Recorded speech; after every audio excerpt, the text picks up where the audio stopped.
Hello tout le monde, dans cette vidéo on va parler de JSX. Donc JSX c'est ce qui va nous permettre dans React de manipuler le HTML avec le JavaScript ensemble. Donc là quand on faisait du vanilla, ce qu'on faisait c'est qu'on créait d'abord du HTML et ensuite dans un fichier JavaScript on appelait des fonctions pour modifier ce HTML.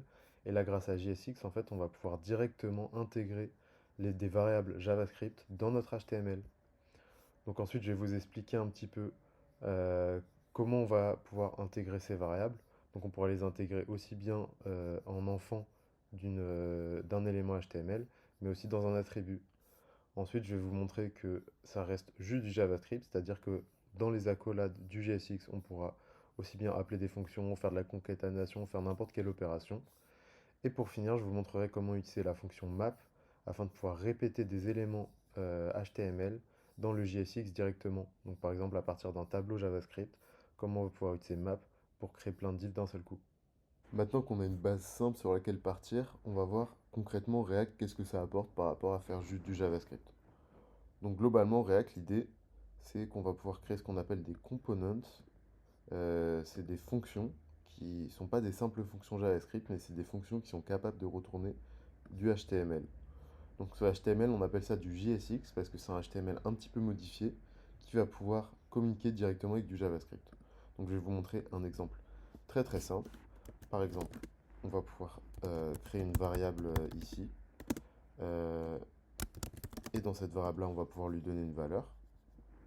Et ensuite, une fois qu'on a créé notre variable JavaScript dans notre fonction, on va pouvoir l'utiliser directement à l'intérieur de notre HTML. Donc là, par exemple, ici, j'ai mis j'adore apprendre React. Et ici, en fait, je vais pouvoir directement utiliser ma variable framework. Donc ce qui est très pratique, c'est qu'on n'a plus besoin de faire des inner HTML, des trucs comme ça, parce que grâce au code JSX, on va pouvoir directement utiliser nos variables dans notre HTML que retourne notre composant. Et là, du coup, si j'ai envie de changer le nom du framework, ça va directement fonctionner. Ce qui est assez pratique, c'est que c'est vraiment du HTML classique. Donc là, par exemple, à l'intérieur de notre div, on va pouvoir du coup plutôt mettre ça en H2. Ensuite, on va pouvoir mettre par exemple un petit paragraphe avec du texte. Et si je veux, je peux même utiliser une image. Et là, typiquement, bah, mon image, si je copie-colle une image ici, elle va s'afficher comme ça. On va pouvoir mettre du coup un petit titre. Moi, après une semaine de React. Et ce qui est très pratique aussi, c'est que du coup, bah, là, on a pu voir qu'on peut utiliser le JSX directement à l'intérieur du texte.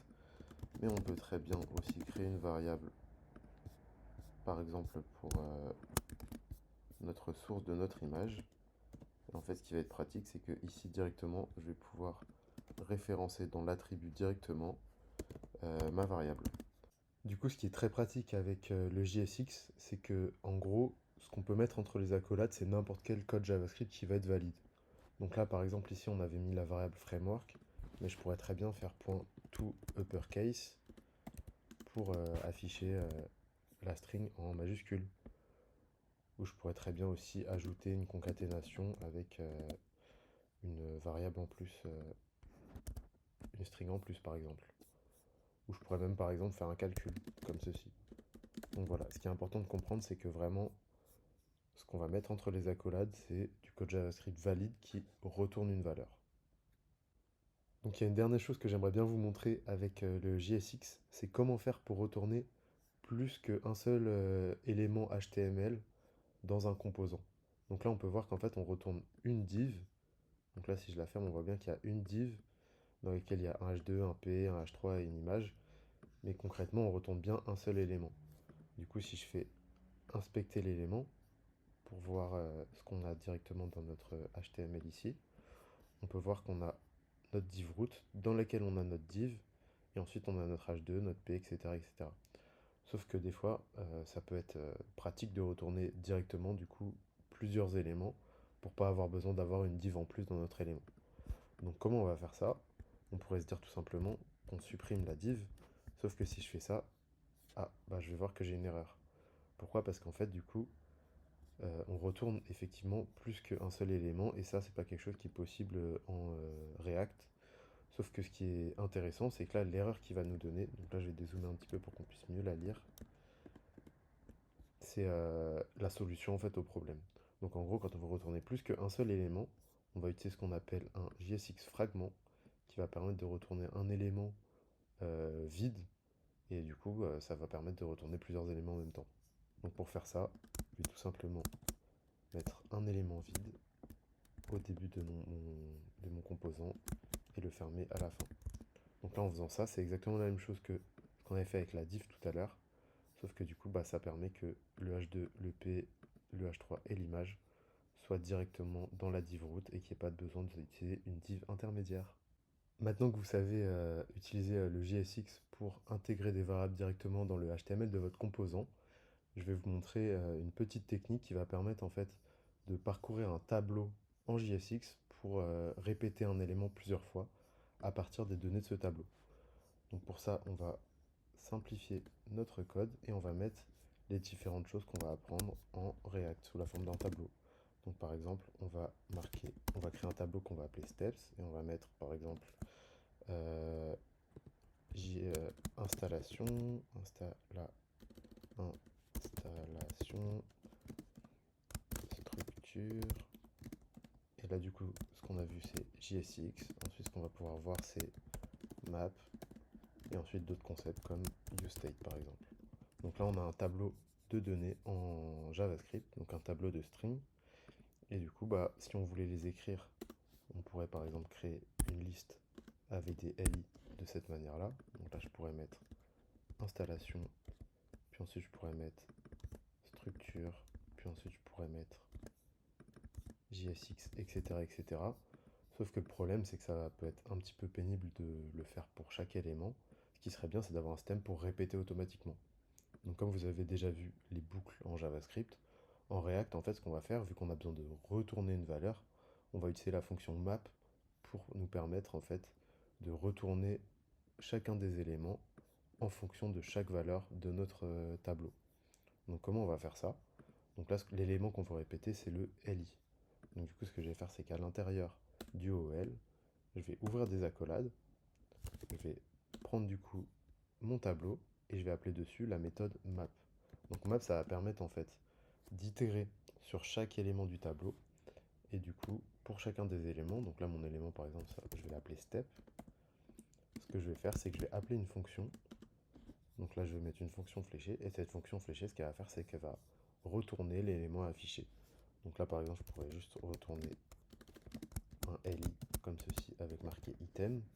Et si je supprime les LI ici et que je sauvegarde, pouf, on va voir que là, il y a 5 fois item qui s'affiche. Pourquoi ça affiche item? Parce que c'est ça que j'ai mis en fait dans mon LI. Là, en l'occurrence, ce qui est bien, c'est que la fonction map, la fonction qu'on lui passe en paramètre, prend un paramètre qui s'appelle step.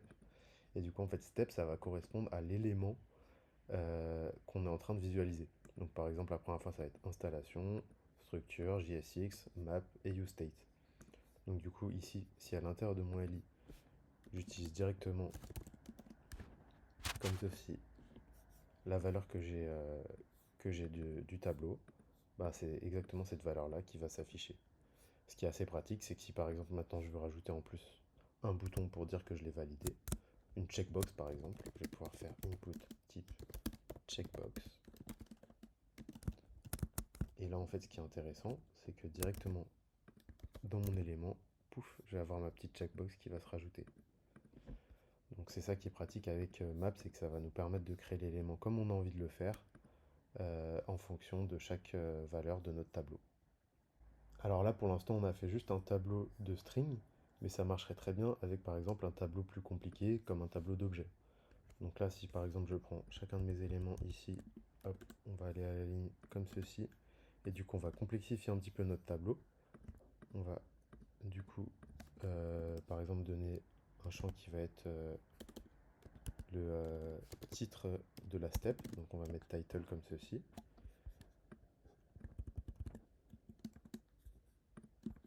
Et on va par exemple rajouter un booléen pour dire si l'étape elle a été complétée ou non. Donc là on va rajouter completed égale true. On va mettre les deux premières comme étant complétées, les trois premières comme étant complétées, et les deux autres on va le mettre à false. Donc là, si on reteste et qu'on ouvre notre console, on va voir que ça fonctionne pas, c'est normal, on a une erreur. L'erreur, ça nous dit qu'en fait, on essaye de mettre un objet en fils du coup de notre élément li. Et ça marche pas parce que du coup, il faut forcément utiliser des strings pour pouvoir afficher du JSX. Donc là, c'est normal parce que du coup, step maintenant, c'est plus simplement une string, mais comme on peut le voir ici, c'est un objet qui contient title et completed. Donc pour afficher notre titre, cette fois-ci, maintenant, on va juste faire step.title. Et là, on voit que ça refonctionne. Et du coup, ce qui est cool avec cette approche-là, c'est qu'on va pouvoir également ici donner par exemple en valeur de notre input step.completed. Et là, si on sauvegarde et qu'on rafraîchit la page, pardon, c'est pas ça, c'est checked. On peut voir que ici, nos trois premiers items sont checkés comme on peut le voir ici, et les deux suivants ne le sont pas.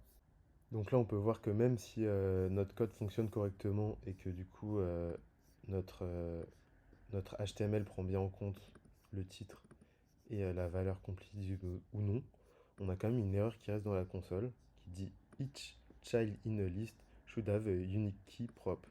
Donc ça, c'est propre à React en fait, quand on utilise la fonction map, euh, pour que React soit capable de différencier chacun des éléments qui sont répétés dans la boucle, il va falloir lui spécifier une clé. Donc comment on spécifie une clé? Ici, on va rajouter un attribut à l'élément qui est directement dans le return. Donc là, en l'occurrence, c'est li. On va pas mettre la clé par exemple à l'input ou à des sous-éléments, c'est vraiment l'élément qui est directement dans le return où il faut mettre une clé. Et du coup, on va mettre un attribut key. Et du coup, dans cet attribut-là, ce qu'il faut mettre, c'est un identifiant qui permet de repérer notre step comme étant unique. Donc là, par exemple, je vais pouvoir mettre step.title vu que tous mes titres sont les mêmes. Et quand je vais sauvegarder et que je recharge la page, on peut voir que du coup, j'ai plus d'erreur, en tout cas au niveau de l'erreur de clé. Il peut arriver dans certains cas qu'on puisse avoir plusieurs items qui soient similaires. Par exemple, là, si je rajoute une deuxième étape qui a comme titre installation, on voit qu'il y a deux fois la même clé. Ça, c'est pas possible. Donc, généralement, ce qu'on va faire dans ce cas-là, c'est qu'on va rajouter un champ ID qui va permettre d'identifier de manière unique chacun de nos éléments. Et du coup, c'est ID qu'on va utiliser et pas clé. Comme ça, du coup, si on rajoute par exemple une deuxième fois un useState, mais avec cette fois-ci un autre ID, ça fonctionne quand même. Donc voilà. Là, il nous reste une dernière erreur par rapport à onChange, mais ça, c'est lié aux événements et c'est un concept qu'on n'a pas encore vu, donc je vais l'aborder un petit peu plus tard.